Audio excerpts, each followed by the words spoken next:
Good evening, I'm Dan Maries. Welcome to Back Behind the Bamboo Curtain. The title implies that we've been here before, and that's partly true. About a year ago, I was lucky enough to travel with Tours of Peace, a Tucson-based nonprofit group that helps Vietnam veterans deal with lingering emotional wounds by taking them back in country on a mission of humanitarian assistance to the Vietnamese people. It was an unforgettable journey filled with heartbreak, hope, and healing. Last November, when Tours of Peace went back again, I couldn't turn down the chance to go along. This time, we would visit the heart of what was once enemy territory, a place once called North Vietnam. I mean, I never dreamed of being in north of the DMZ. That feeling was widely shared as we began our two-week journey. The DMZ, or Demilitarized Zone, was a line diplomats drew in the mid-1950s to separate North Vietnam from South. The line is long gone, but anxiety was running high for most vets in our group while we toured Hanoi, capital city of the old communist North. Dan, it's just very confusing to start. I just have to say confusing because I never knew I could go to North Vietnam and not be a prisoner of war. A prisoner of war here. This is the infamous Hoa Lo prison, dubbed the Hanoi Hilton by captured American prisoners of war. So that is why the American pilot named this is the Hilton. So the original name of this one is Hoa Lo. Hoa Lo means a very hard, difficult place. In 1993, much of the prison was torn down to make way for a nearby high-rise hotel, but one corner has been preserved as a museum. Built by the French in the late 1800s, the jail housed hundreds of American pilots at various periods during the war, including Senator John McCain of Arizona. A picture of the former naval aviator still hangs on the wall. Cold cement cells can only hint at what POWs endured. Endless days and nights of solitary confinement, beatings and torture. Veterans have mixed feelings about visiting. There's an awful lot of suffering here, Dan. It's just a very sad place. The walls here at the Hanoi Hilton are at least 20 feet tall and made out of thick stone. If you look to the very top, there's also shredded glass. That kept prisoners from trying to escape. For Lance Dickinson, a helicopter pilot during the war, the fear of being shot down and captured was real and constant. This is a piece that I had to confront. One of my flight school class members was a POW in the Hanoi Hilton, Frank Anton, and that could have been me. All this time I've carried a lot of anger about that. Not far from the Hanoi Hilton, we find the final resting place of the man who led the fight against American forces. A lot of Vietnamese people, they consider Ho Chi Minh, he's not a communist man. We consider him like a nationalist. So he was the one who used the communist party like the way to get independent for the country. Affectionately referred to as Uncle Ho, Ho Chi Minh's body lies entombed in this three-story granite mausoleum. When Ho Chi Minh came to power in 1945, he appealed to the U.S. for support of Vietnamese independence from French colonial rule. He sent 8 letters to the U.S. government to ask for help from the government, like that, from the U.S. But he did not get any reply from that. Some historians believe a clear show of U.S. support for Vietnam in those days after the Second World War might have prevented decades of bloody conflict to come. Now, some 30 years after the end of the Vietnam War, nearly 2 million American veterans bear wounds and scars that can't be seen. Once called shell shock, many vets suffer from post-traumatic stress disorder, or PTSD, an anxiety disorder that can develop after exposure to a terrifying event such as combat. Flashbacks, nightmares, emotional numbness, depression, and feelings of intense guilt are common symptoms. Jess Devaney of Tucson founded Tours of Peace after returning to Vietnam on his own in the early 90s. I don't know, I just feel like I have a responsibility, and I've just been lucky enough, fortunate enough to just be the first one to get there, and now everybody else can go through the door, and there's the key. Like so many of his brothers in arms, Jess found himself feeling lost, unable to move forward after witnessing and surviving the horrors of war. Jess finally was able to find peace in the place he lost it. Now he shares his so-called healing process with other veterans seeking closure, but it's not always an easy step to take. Well, it's a tough one, Dan. I mean, it took me 37 years to dig the hole I was in deep enough that I couldn't get out of it on my own. Lance Dickinson, also from Tucson, finally had enough mental suffering.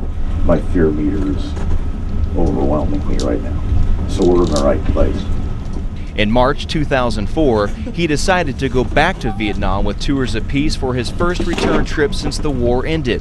I was fortunate enough to travel with Lance back then as he faced his fears head on. Why?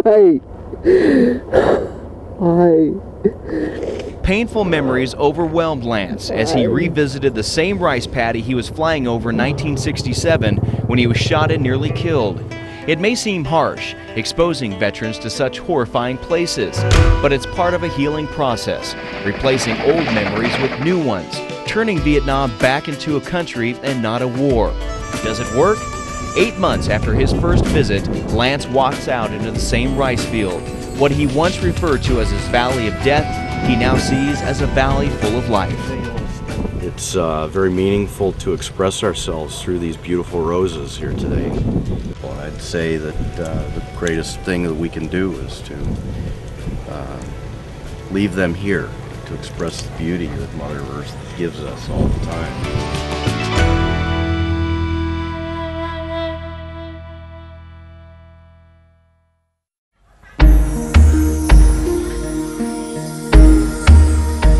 Most Vietnam people live and work in the often beautiful countryside. We stayed in a rural northwestern village to get a closer look at their everyday lives. Rustic and unspoiled, Mai Chau is a patchwork of rice fields and vegetable farms, a peaceful place, a perfect setting for veterans to learn more about a culture so misunderstood over the years. We're going to do what the villagers do, we're going to eat what they eat, we're going to stay in the house that they stay in. Life in the small village not far from the Laos border is simple, but not necessarily easier. Families here grow their own produce and raise their own livestock for food. Walking along tranquil dirt roads, we see a woman cutting up fresh green vegetables, a man watering his garden, and a father and son gathering rocks. It's the way things have been done here for generations, perhaps centuries. The people here, we call the white Thai people. And the house we stay, like this is the white Thai people living on the house on the stilt. And the house mostly made by wood and by bamboo. The roof of the house always by thatch. Yeah. And this house, when they build a house like this here for, usually for 2 or 3 generations. In our host's home, we ate dinner and enjoyed a ceremonial Thai dance. Just another day for the people of Mai Chau, but a short stay we won't soon forget. Well, beauty is hard to describe in truth because it takes part in these people's hearts. I mean, it comes from their hearts, radiates out into their beautiful community.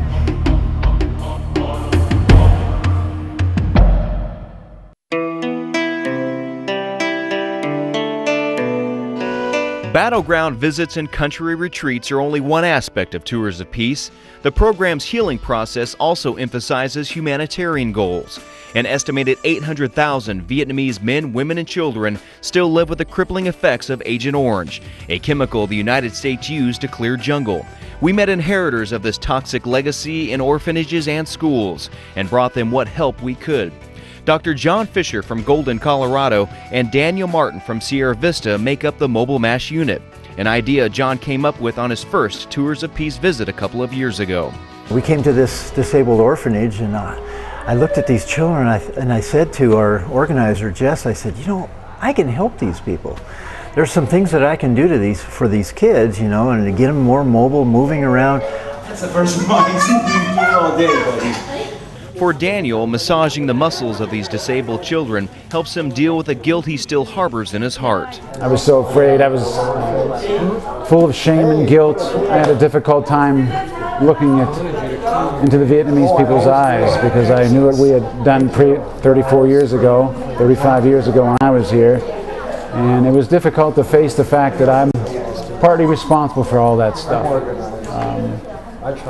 And I don't know if I can ever give back all that we've done here, but I know that I'm willing to try and keep trying. Daniel uses a technique called Rolfing. It promotes well-being by balancing the body's bones and muscles. Instead of being soft and pliable, it feels like there's big bands of steel inside the backs. So what I'm trying to do is just, John's already adjusted them, so what I'm trying to do is get the muscle tissue just to release a little bit so it'll hold the adjustment. Few words exchanged, no small talk. Smiles say it all. It was really a very healing experience. I mean, I'm supposed to be the healer, right? But it was a very healing experience for me also to work on these disabled children. It kind of tells me this is what I should be doing. I wish I could do it more often. I wish I could actually be here to do it more often. But it's great satisfaction, personal satisfaction, and I think the other vets realize how even if we can just a little bit, we're doing a lot. Of all the paychecks I've ever had in my whole life, this is the biggest one I've ever had.